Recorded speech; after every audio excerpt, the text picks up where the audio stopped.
waruñu ko seetaan c'est antidémocratique ni ñuy waxee président Macky Sall ne ko bàyyil ñëpp bokk noonu la ñuy waxee tamit képp koo xamante ni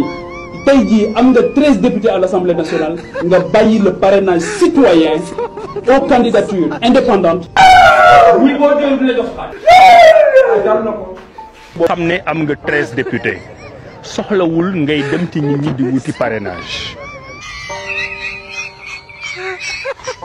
mais dafa rafetul ci démocratie yow nga am ndekki am añ am reer la keneen ki war a am xas néew nga jël ko ne ko tuŋaañ parce que iñaane nga ko. moo tax message bi may lancer population yi mooy bépp candidat boo xam ne am na ay député bépp candidat boo xam ne am na lu mat 13 députés à l'Assemblée nationale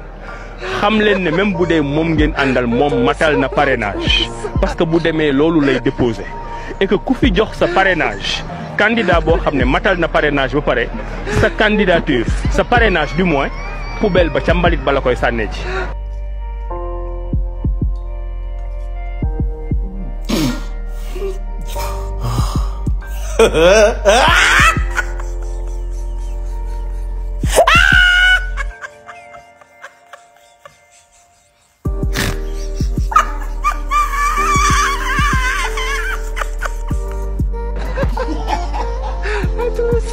kon maa ngi fàttali mbokku Sénégal yi nekk ci biir réew mi ak ci bitim réew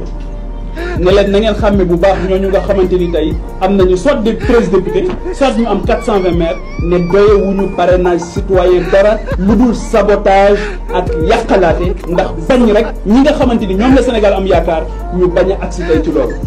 carte d'identité nag ma koy